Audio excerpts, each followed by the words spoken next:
الحمد لله رب العالمين والصلاة والسلام على أشرف الأنبياء والمرسلين أما بعد. الله پاک ډیر زیات لوی دی. الله پاک ډیر غیرتی دی. الله پاک د بادشاهانو بادشاہ دی، شهنشاه دی، وراء الورا دی، زبردست طاقتونو والا بادشاہ دی. د هر غیب او د نقصان نه پاک دی. الله جل جلاله دا خپل کلام نازل کړی دی. الله فرمایي ولقد یسرنا القرآن للذکر فهل من مدکر. په تحقیق سره دا قرآن مونږ آسان کړی، آیا سوچته چې یادي د قرآن چې دا ډیر عظیم الشان کتاب دی. په یو لفظ باندې انسان د الله جل جلاله محبوب جوړي. الله پاک ته انسان به امتحان نزدیکی. په قرآن کې الله پاک یو باور یې د ټولي دنیا د ایټم بم یو بمونه او د بارود راغون کا د الله جل جلاله د کلام یو لفظ طاقت ته نشي رسېدلی. دومره پاور پکې الله پاک یې. دیو جن الله فرمایي الف لام میم. په دې الفاظو په معنا باندې صرف الله جل جلاله پوهیږي. په دې باندې هیڅ څوک نه پوهیږي. په دې باندې علما نه پوهیږي.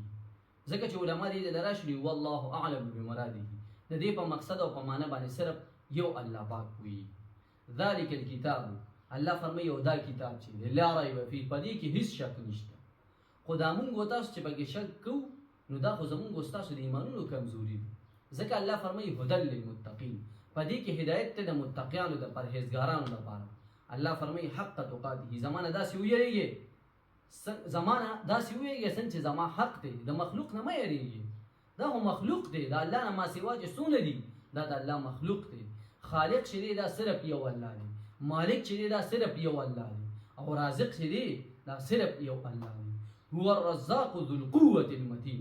الله په رزق ورکولو کې ډیر زیات قوي دی، مضبوط ذات دی. دا الله یو نوم دی المتین، به انتها زورور. یو نوم دی القوی، مضبوط ذات. یو نوم دی القهار، سب کو اپنے قابو میں رکھنے والا.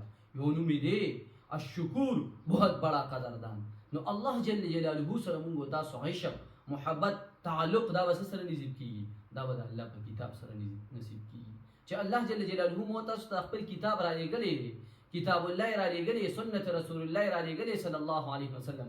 دا را دې لپاره چې موږ تاسو د خپل نظام چې دی الله فرمایي والفرقان، دا فیصله کن قانون دی، د دې پاسه بل قانون نه جوړیږي. نن چې دا لارډ میکاري قانون چې کوم جاری دی په پاکستان کې په هر ملک کې، نو دا صحیح قانون نه دی. قانون چې دی صرف یو د الله جل جلاله قانون دی چې هغه صحیح قانون دی او هغه نافذ شوی په دنیا کې الله نازل کړی دی. هغه په قرآن کې موږ تاسو ته الله پاک ذکر کړی دی. الله فرمایي خلق الانسان، بیا انسان می پیدا کو، علمه البیان، او بیا موته بیان وښودو. نو بیان یې ورته څه وښودو؟ الله خپل ښکلي پیغمبر ته فرمایي انک لمن المرسلین، ته مې لېږلې علی صراط مستقیم، او ته په نیغه لار باندې. کومه زمانه کې ورته ویلي؟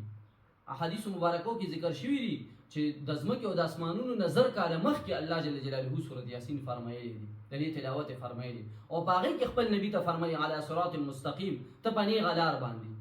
نو موږ د خپل نبي تابعداري ولې نه کوو؟ موږ د خپل کتاب تابعداري ولې نه کوو؟ موږ د صحابه کرام رضوان الله تعالی علیهم اجمعین تابعداري ولې نه کوو چې موږ د انګریزانو طرز او طریقې خپلې کړي؟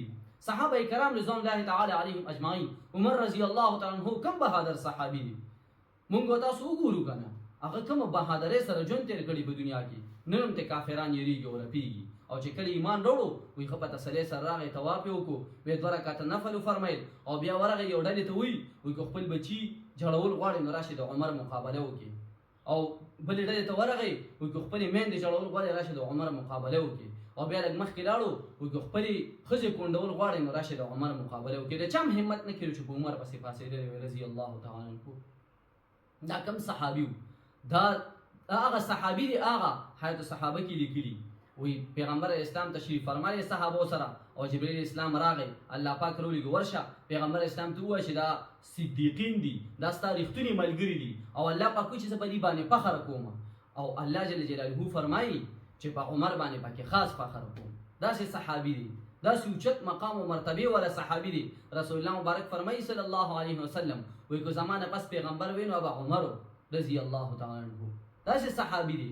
او وایي په دې ځای کې 14 پیونده لګېدلي، 14 او یو یې ونه لیدو، یو کم کافر چې راغلی و چې زه د عمر وینم، رضی الله تعالی عنہ نو عمر نه ته وی وستا په کپړو کې هدول سپېوند دی او ما دې دیار لستی نو دا سیکل ورته یو دیجه کې پیوند لګیدل دا چې صحابي دی او ملکونه 22 مربع میل باندې چې دینو هغه څه حکومت کوي دا سي بهادر صحابي نن موږ تاسو ګورو خپل تاریخ ګورو او نن موږ تاسو ګورو مسلمانان ذلیل ولي شو دا ذلیل لري وجه نه شو چې دی سکی دی رشوت یې او دی بلا دروغ حدیث کې راځي الکذب یهلک په دروغ کې هلاکت ته دروغ هلاکت ته همیشه د پاره نو چې موږ تاسو دروغ پریدو دوکه پریدو لالچ پریدو صحابو کې لالچ نه هغه ځکه کامیاب موږ تاسو کې لالچ دی موږ تاسو ځکه نه ناکام کوم موږ تاسو مسلمانانو د لالچ پرې خو موږ تاسو د عزت انتها ته الله پاک ورسي